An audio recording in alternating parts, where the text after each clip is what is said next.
Hey, what's up YouTube? This is the Mermail Master coming back at you again from the Team Time Riders YouTube channel with another video for you all. And this video is going to be the first one on this deck in a while. This is my updated all 100% secret rare, max rarity, first edition deck. You guys remember this is the crazy deck that I took to 11th place at the local community college. It's full of basically just a bunch of, random like penny secret rares and, with a couple of other things thrown in there for the good measure. But this deck, was just like made out of random secret rares I had laying around, and somehow it managed to create some kind of a cohesively fun yet casual deck and managed to work as something good. So throughout, since my last profile, I've done several iterations of it, and now it's gone from 40 cards to 60 cards. It still is, of course, a very big work in progress, but I just wanted to get this out to you guys in case anyone had seen the deck in the past and wanted to know what it was and whether or not it might be a fun thing to build. The kind of vernacular name for this would be like the Pegasus Challenge deck, for instance, where, that's sort of the idea that it's based on, where every single card that you run in a deck for the Pegasus Challenge has to be of a single rarity, so main, side, and extra deck are all one rarity. So for this particular one is secret rare, and Father Jose, aka Fudgems of Team Time Riders, is working slowly on getting a all ultimate rare deck set and ready. So once we have that, of course, guys, deck profile coming soon. So without further ado, let's get into this. Only a couple of 3-ofs of the deck, but we're starting things first out with one of my favorite cards, 3 copies of Metaion the Time Lord. Really, really great stall card. Anytime he conducts battle, you just bounce every other monster back on the field to the hand and inflict 300 damage to your opponent for each one. And if you control no monsters on the field, he'll normal summon himself. If you're in the event of a deck out or something of that nature, Metaion will shuffle itself back into the deck during your standby phase, but will stay on the field for your opponent's turn to give that nice blocking power. A brand new addition to the deck. Still just trying to decide on the ratios of this, guys, but it's 3 copies of Wind Up Rabbit, secret rare first edition. Really, really awesome card. The best thing about Wind Up Rabbit is not for triggering wind up effects, since none of the rest of them are secret rare, but you can use Wind Up Rabbit, banish it during your opponent's turn, and then it's on the field as tribute fodder for any one of your higher level monsters. That's right, guys, this deck is like tribute summon central out here. A lot of old cards love that tribute summon mechanic, and Wind Up Rabbit really fits in well to make sure you have a tribute on board for next turn, which is one of the biggest problems that this deck had. One of the other engines that we have in here, of course, guys, is 2 Fire Hand and 2 Ice Hand. The hands put in the work.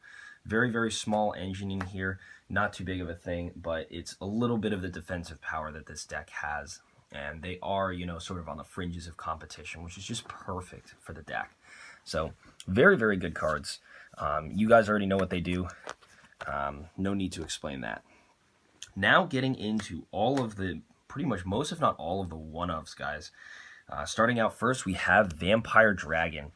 Vampire Dragon is a level 5 tribute summon monster, and if you tribute summon it, when it's sent to the grave, you can add any monster level 4 or lower from your deck to your hand, and you got a lot of really great options in here. So that's the first of the level, the 1 tributes. Next, we have one of my favorites, which is Dark Red Enchanter. One of Yugi's cards from the manga. When he's summoned to the field, when he's tribute summoned or normal summoned or whatever it is, he gains 2 spell counters. He gains 300 attack for every spell counter. It's kind of like, Breaker, the Magical Warrior, upgraded. Every time a spell card is activated, you can add more counters, and he keeps gaining more attack power. So you do have a good number of those. So he can get up pretty high, and you can ditch 2 spell counters, more than once per turn, actually, to discard a card from your opponent's hand. So, if you activate a bunch of spell cards, Dark Red Enchanter gets pretty big, and then you can attack in for whatever, and then discard a bunch of cards from your opponent's hand. Really, really good. Not a lot of people consider it. Not really too fast, but it's very good nonetheless. Now, brand new addition to the deck here is 1 copy of the End of Anubis. End of Anubis, this is another great card that was popular during Monarch format for a little bit of time. because of its ability to prevent your opponent from activating effects in their graveyards. So that, like, just that kind of lockdown is awesome, especially when coupled with another card in the deck, which is one copy of Majesty's Fiend, which negates effects. If you have a monster, if you have End of Anubis plus Majesty's Fiend on the field, negating monsters' effects like anywhere, and then this negating graveyard effects, you have a lot of really, really good kind of, blocking plays. It's like very, very good floodgating. And the final one tribute monster we're running is one copy of Dark General Freed. And you guys may be asking, like, why run Dark General Freed? You know, he was, like, power creeped years ago, doesn't need to... With Dark General Freed, he's a very good card. Unaffected by spell cards. Any spell card that targets him automatically gets negated. Sometimes people forget about that effect. And it's to their own detriment, because Dark General Freed will put in that work, and he can also search you any level 4 dark monster that you want from your deck. And trust me, guys, you have a lot of them that we're about to go over right now.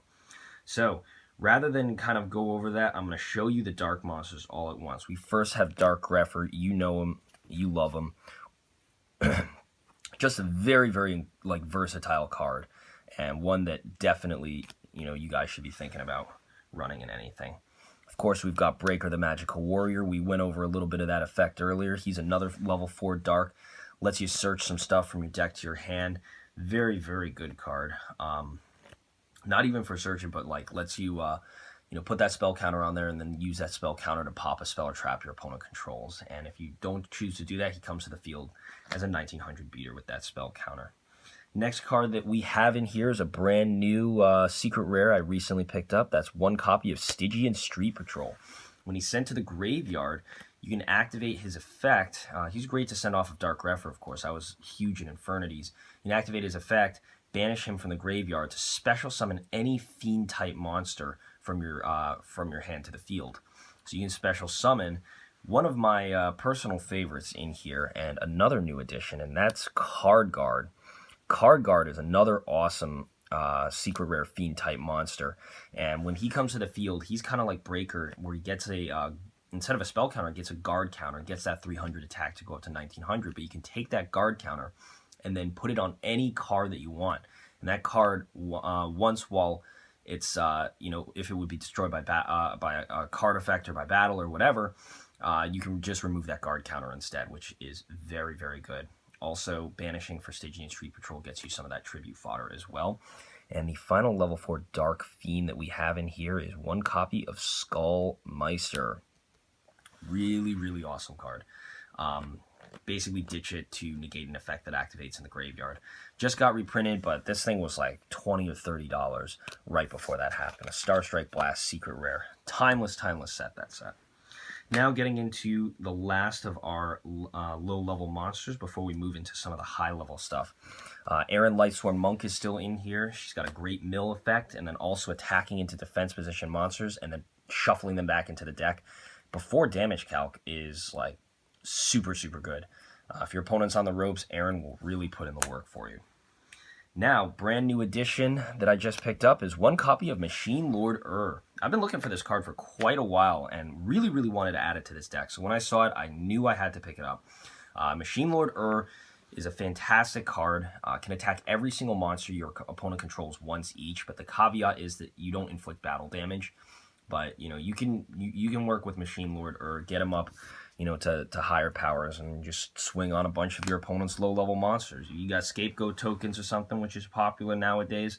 You use Machine Lord swinging on all of those tokens and, profit. Next card we have, another great card. One copy of Hardened Armed Dragon, secret rare, first edition out of Raging Battle. Discard it from the, if you could send a level 8 monster from your hand to the graveyard to special summon this guy, and then whether or not he's special summoned by that effect or another effect, if you use him as a tribute material for a level 7 or higher monster, that monster cannot be destroyed by card effects. And that comes in especially handy for some other cards that we're going to be pointing out. Now, of course, one of my big favorites in this deck, guys, it's that Card Blocker. Puts in a lot of work. Card Blocker actually put in some very, very solid work in a tournament, actually, where I was playing against a Red Eyes player. I summoned him off of the Pinpoint Guard, and then milled a bunch of cards to my graveyard, including a Stygian Street Patrol, which I was then able to use to turn the duel around. So, you know, is as Yusei says, every single card's got use, and, you know, Card Blocker, if used correctly, can really, really turn the tide of the game in your favor. Another card we have is one first edition copy, European Card D with the different secret rare printing here. This is brand new. I'm just testing this out right now to see how I like it. So far, so good. We'll see what changes. And then finally, as Vincent Silverman says, it's Math Man. Math Man, or Mathematician, lets you mill monsters or whatever to graveyard, get the Stygian Street Patrol, special summon a card guard, and then if he's destroyed by battle, you get to draw a card. Now moving into our high-level dudes. Not really too much craziness out here. A couple of new additions I just want to go through. Of course, we still got these same guys right here, Invader of Darkness and Fiendish Engine Omega. One of my favorite things about the brand new card that I just added here, Hardened Armed Dragon, is its interaction with Omega. Omega's got a special power that states that once you know, you can activate its effect to increase itself by 1,000, except at the end of the turn it must be destroyed. However, Hardened Armed Dragon prevents destruction by card effects, so that 1,000 boost is actually permanent. You can use that alongside Fiendish Engine Omega's ability to generate tokens, and you have an infinite kind of stream of attack gaining plus token generation. And if your opponent does not get rid of that or does not know how to deal with it, that can cause some serious issues for them. So that's that. Now, another card that we have in here is going to be one copy of Puppet King. Similar to that destruction effect, when your opponent searches from their deck to their hand, you can activate that ability, you know, fetch something back. Special summon Puppet King. He's a 2,800 beater. Pops at the end of the turn, but, you know, he's putting in work, and usually your opponent will probably try and get him off the field before that, so that the pop effect is mostly, you know, non-kind of existent. But a lot of people have been sleeping on Puppet King as a beater, but, you know, he's a very good card. And for our last level 7s here, we have, of course, one copy of Chaos Hunter. Coming in and out of competitive play, easy special summon effect by discarding a card, and also prevents you from, or your opponent from, banishing their cards. Very, very good. Now, we have one card. You guys know that we have Clear World in here, so we have to have Clear Vice Dragon. I just got this card. I'm testing it out right now, so I don't have a first ed yet. It's okay, but, you know, I want to see, like, you know, a little bit more extensive kind of stuff on that, but I figure, you know, fitting with the theme, Clear World is one of my favorite field spell cards and one of my favorite cards in this whole deck, and Clear Vice Dragon is another dude, nice secret rare, who really fits with that theme well, so there's them.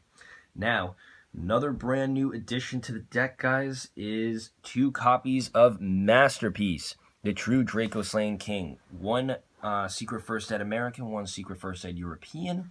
I'll see if you guys can tell which one, of course.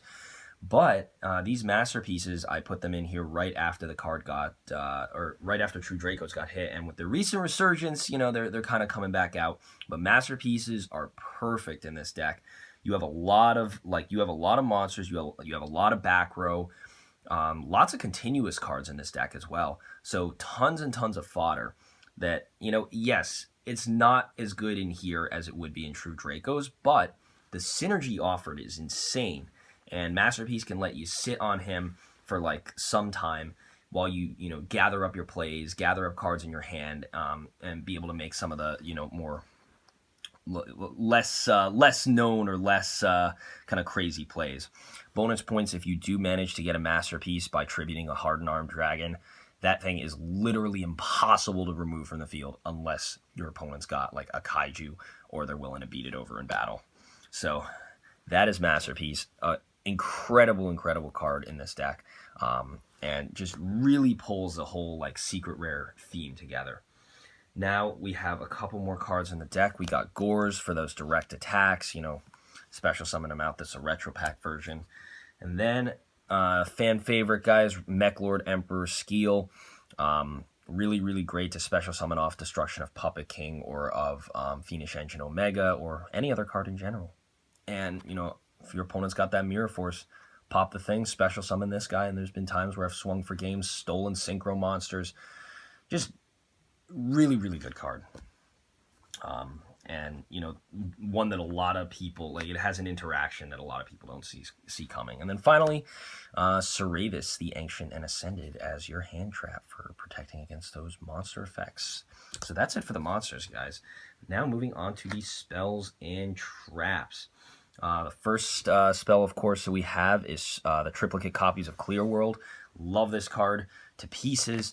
It is an incredibly fun card, and you know, if you go up against an opponent who is ill-equipped to deal with this, they will be in for a tough time. With 6 brutal effects for different things, you know, from having to pay life points for spell cards for a win monster, and especially for players playing light, having to reveal their whole hands, and dark, having to, you know, if they control 2 or more monsters, they can.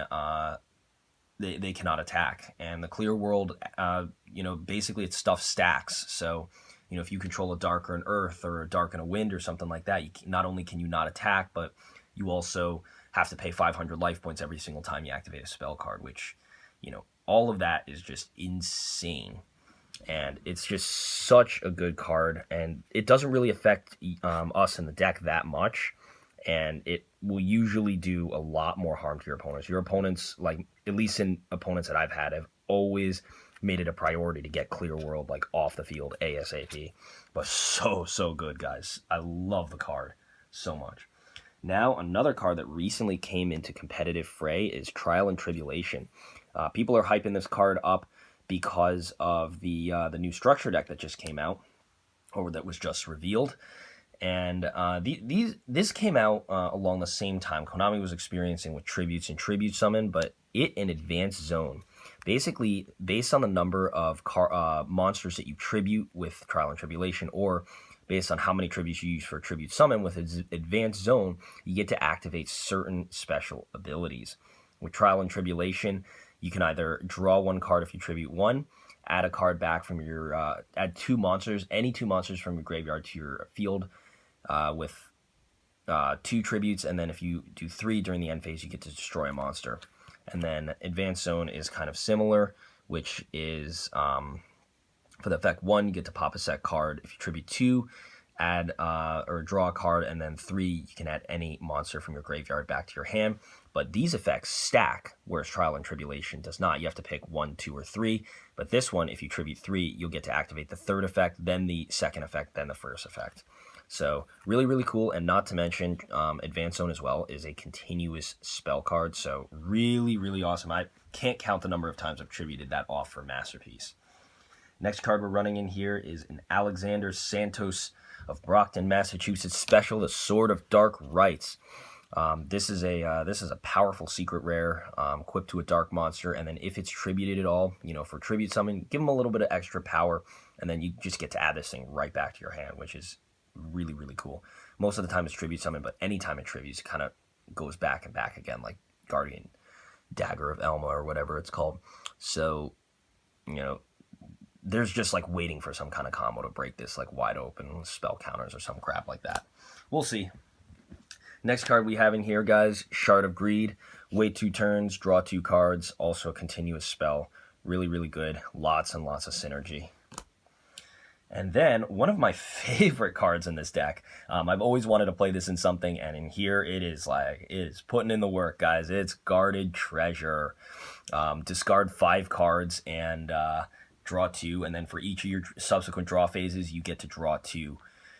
You got lots of stuff that's good in the graveyard. You get to do a draw 2 right away. The only problem is if you're going first, this card is dead in your hand.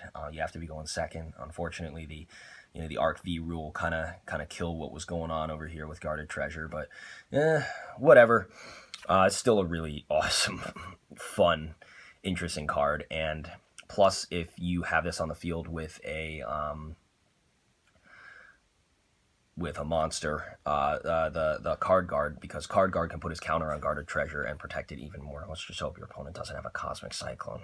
Psst, psst. And one other thing I will mention, guys, is that the draw 2 is mandatory. So make sure you don't deck out.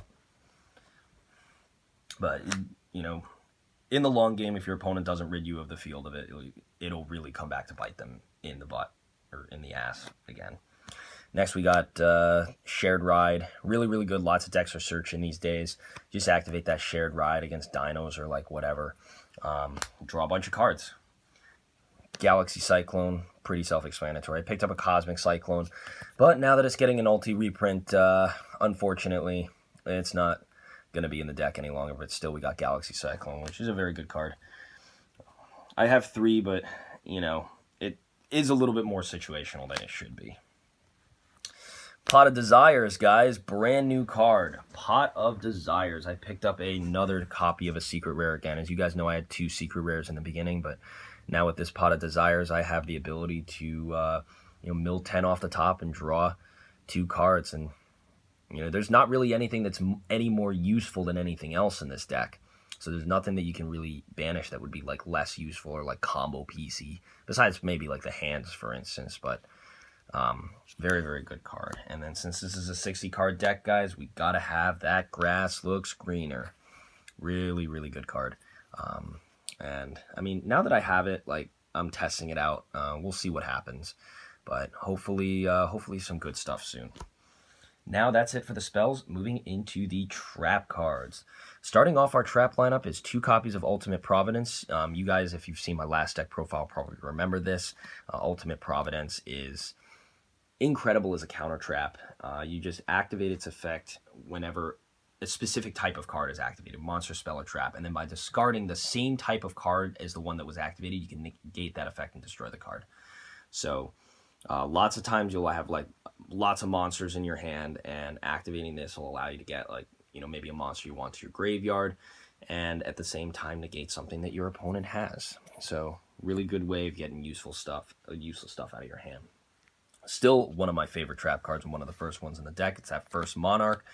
First Monarch really, really puts in the work. 2 tributes for a dark, and then you can discard any card from your hand to make him 2 tributes. Count as 2 tributes for the summon of a monster of any other attribute. So really, really awesome. And also great in Earthbound Immortals as well, believe it or not. So there's that. That's the First Monarch. And next we have... I will also mention as well, guys, like keep note of the fact that these are continuous traps. Another continuous trap, we got Mistake, original Shadow Specters variant. Don't know if I'll add more. This deck doesn't do a lot of searching at all. So this is very, very easy to activate while doing very little damage to you. Very, very, very, very effective against certain opponents. So don't rule that out quite yet, guys. We got 1 copy of Pinpoint Guard. You know it, you love it. When they attack, special summon the monster, can't be destroyed by battle or card effect. Of course, this wouldn't be a cool deck without both of those Mirror Forces. Bouncing your opponent's stuff back is really, really good. And next, we have 1 copy of the Golden Apples. This is a Storm of Ragnarok secret rare. I've been looking for this deck for a while. Like, you know, this is some of those like really old, like very, very like offbeat secret rares, and the Golden Apples is one of them. When your opponent declares a direct attack, you can activate this, gain all of the life points you lost from that attack, and then special summon a Malice token equal to the damage that you took or the life points that you gained from it. And that Malice token has no restrictions, so you can either attack with it, use it as a beater, or have it as part of a tribute summon for your next turn. Really, really good, and plays into a lot of the themes in the deck. Of course, now that we have that Golden Apples, we must have a first edition copy of Magic Cylinder, guys. Insane card. You know, this is the card that ends duels on the playground, and it puts in the work here just as much. Very, very awesome card. Now, of course, when your opponent's got that Pot of Desires, or when they're activating their specialty cards, you got to have Mystical Ref Panel. Very, very good card. Very interesting, and definitely worth a spot. Brand new addition to the deck, guys, is 1 copy of Judgment of Anubis. I'm just testing this out right now. It is a little bit restrictive. Very, very, you know, tight activation requirements. If your opponent would activate a card that would destroy spell card that would destroy a spell or trap that you control, is just a spell. You can discard one card, negate the activation, then destroy that card. And then if your opponent controls a monster, you can destroy that monster and then inflict damage to your opponent equal to that monster's attack power original. So I've gotten this off a couple of times. Very, very interesting card.